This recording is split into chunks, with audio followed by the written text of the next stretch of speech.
Welcome back, folks. Burton T. here. I've taken a long break over the summer because the leaves and the forests are too thick. And now I'm back to do some exploring.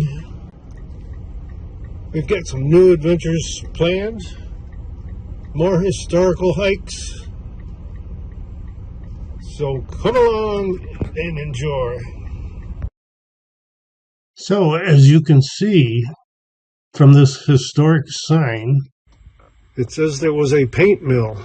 I've been by this sign dozens of times along a busy highway. I glanced at it as I went by, wondering what in the world is a paint mill. So now we're going to investigate. I've done a little research, and it appears that it was a mill that ground up iron ore for its reddish color. And this iron ore grinding was sent off to a paint factory, and the reddish color is what they used on barns. You've all seen the old red barns. Well, the paint was made from the iron ore produced in this area. And we're going to get into the history of the iron ore right around here too. But I want to see if there's any remains of the paint mill that was used to grind up the iron ore for the ingredients to make red paint. So come along, let's explore. okay, folks.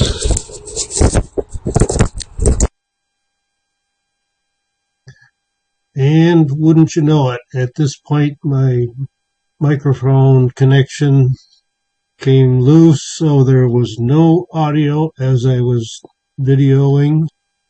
I'm going to have to fill in as the video goes, so bear with me.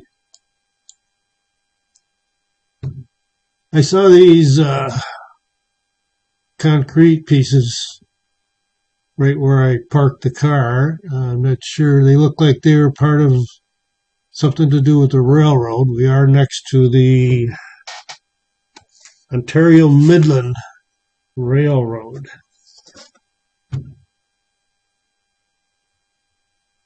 What we are going to do is walk in this westerly direction. There's more of these concrete slabs along here. Anyway, walking in the westerly direction, it looks like up ahead we're going to encounter some very thick underbrush. So let's see what we can do. I'm going to show you an overhead of where we want to get to. So here you can see there is a trail. This is just beyond that thick underbrush. Hoping to get to this trail. It takes a little bend right there. You can see the railroad on the left. And then up ahead there's a forest. And right in that forest is where the remains of the paint mill should be. Okay, back to the thick underbrush. We are really going to do some bushwhacking to get through here. It doesn't look quite as thick as it did walking through there, but it was quite a chore to get through here. A lot of sticks hanging all over the place. You can see just down below it looks like a pond. We're going to walk down closer to that, and I'm going to explain what that pond is all about.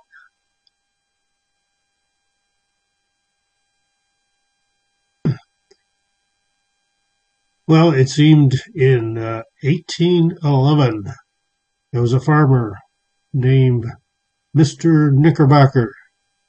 He attempted to dig a well for water for his cows. What he ran into, what he discovered, was iron ore. word got out, and iron ore mining took over in this area. This pond is a strip where they mined out the iron ore. They would simply dig out the ground, remove the iron ore, leave the piles of dirt and stone on the side, and eventually this area would fill up with water and you got a pond. Now, I was told that in the early parts of iron ore mining here, they did reclaim the land, they filled in the ditches, but toward the end of the 1800s into the 1900s, they just decided to abandon. So in this area, there's many ponds similar to this. Some of them are up to a mile long, and they're all filled with water. Nice for recreation today.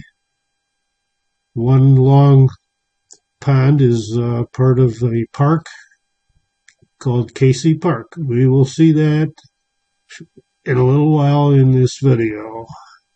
Let's make our way up this hill now. See if we can get out of this underbrush and get to that trail.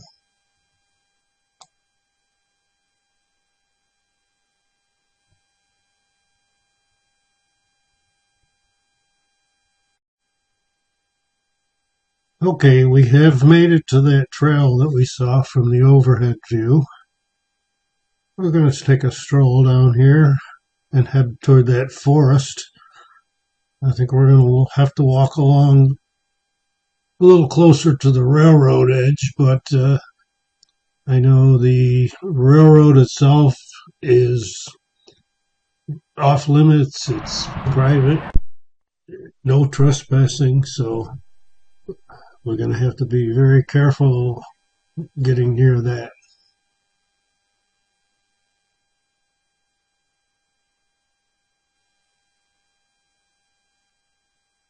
After a bit of walking, and I might add this was a very warm October day, we came upon the remains of the paint mill.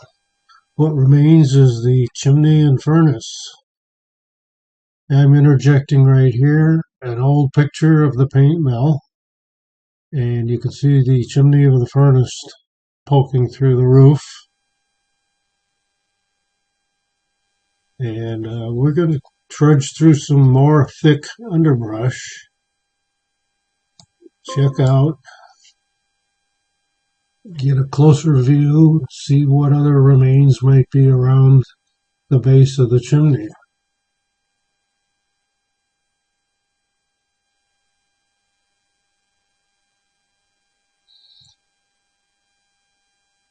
Here we go, bushwhacking again. The weeds were very thick, quite tall.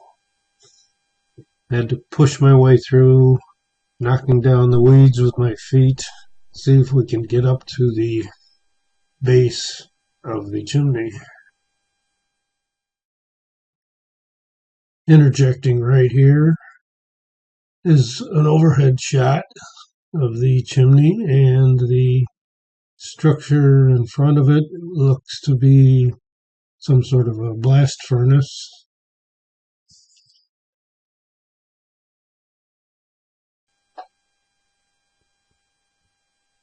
Attempting to proceed up to the base of the chimney.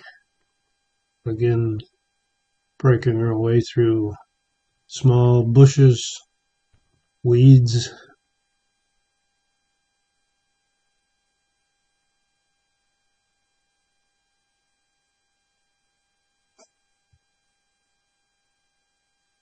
Making our way through the brush. It was very thick, very hard going. There's a hole there at the base of the chimney, some sort of a clean out hole. And now we're over by the structure that looks like the blast furnace, make our way around the side of that.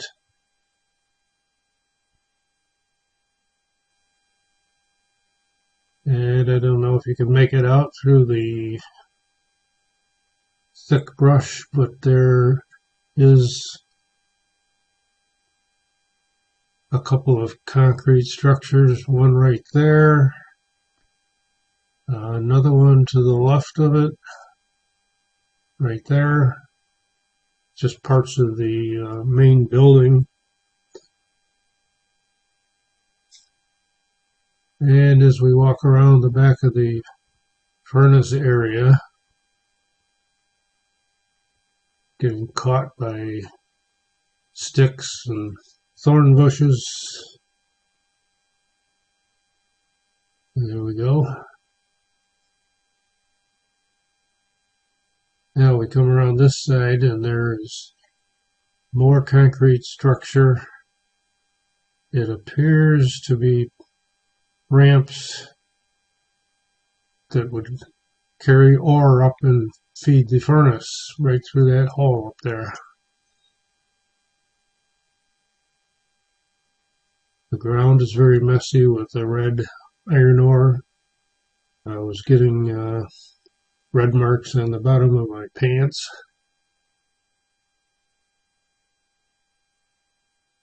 Continuing down this side,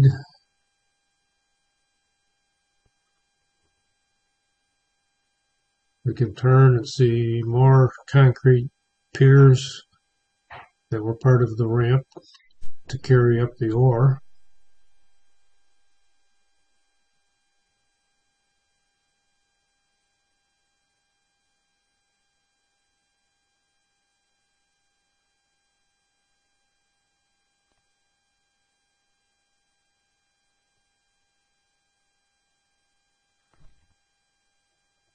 Another look at this side of the chimney. There's a big round hole. We can take a look inside if we can get to it here. I'm going to stick the camera deep inside.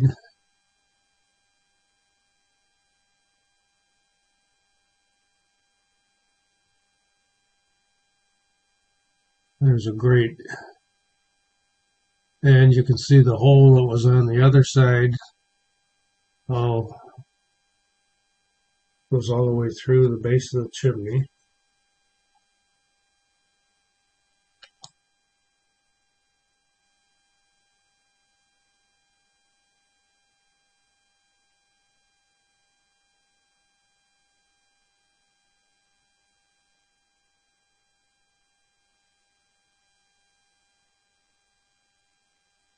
And now to turn around and make our way back out of here the way we came in. And at this point, my microphone started to work. On my way out here, took a look back at these pilings. That looks like they would have been a ramp up to the furnace. This is the east side of the smokestack.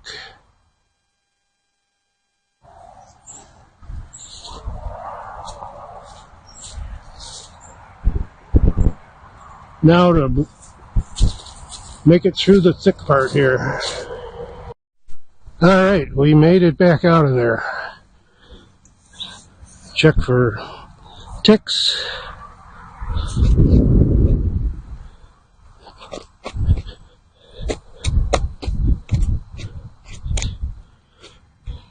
Of course, we gotta go back through some wilderness after we get down this trail.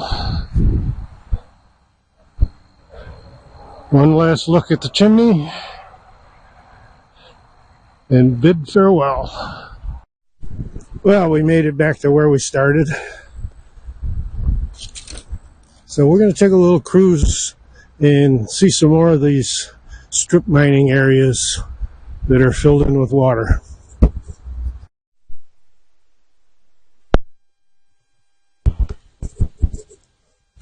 We're about a half mile away from the paint mill.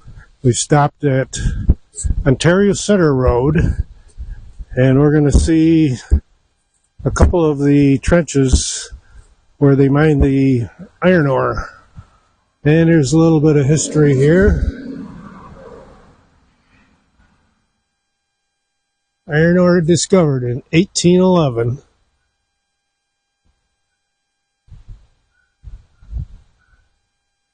And here's a picture of the railroad and the steam shovels mining the ore.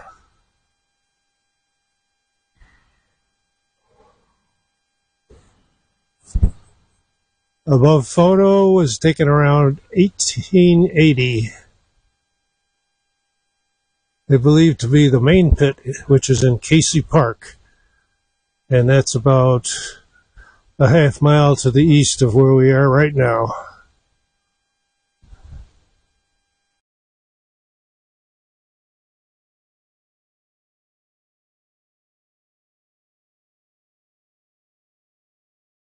As we cross the road right here, we see this pond. This pond was no doubt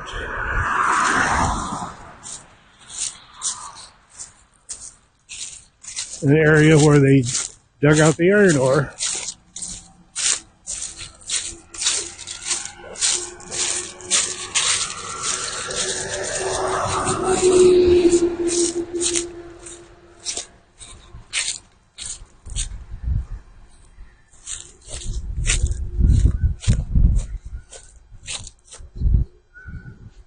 We're going to proceed on the trail and take a look at an extension of this pond.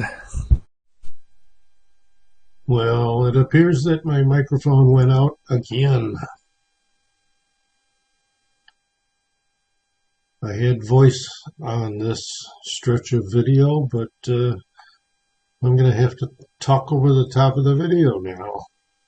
We're at the western end of Casey Park, and this is the western end of a mile-long trench, which takes us all the way to the main entrance to Casey Park. I'm going to put an overhead view up here so you can see what that looks like. Here is an overhead view of the long strip lake leading from where we are at the blue dot to the Casey Park. We're going to proceed up these steps. It's going to take us up on a high ridge, which is the soil, the rocks, everything that came out of that trench when they strip mined. The trail leads from here into the eastern end of Casey Park, and it follows the top of the debris pile just about all the way to the other end of the park.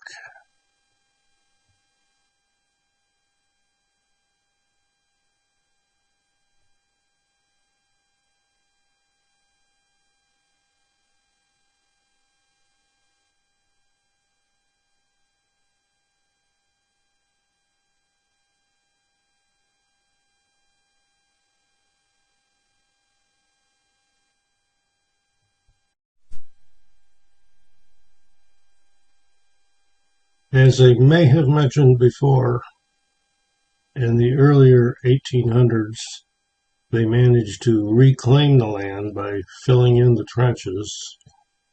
But as the strip mining was coming to an end in the 1900s, they decided it was too much to try to move all the soil and debris back in the pits, as it had to be done with picks and shovels and wheelbarrows. So they just left the pits to fill up with spring water.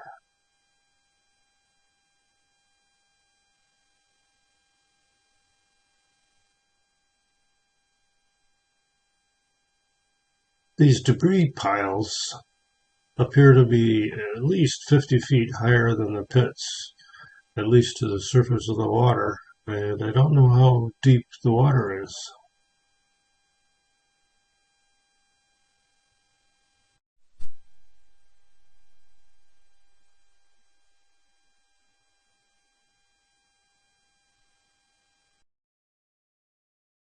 We are now standing at the eastern end of that long mining strip. It's at least a mile long. And here's the map of where we are standing now. And you'll see at the other end of that strip is where we were standing on those rocky hills.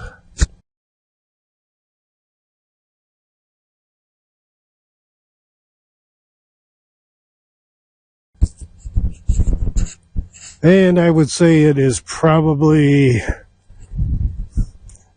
75 to 100 feet wide.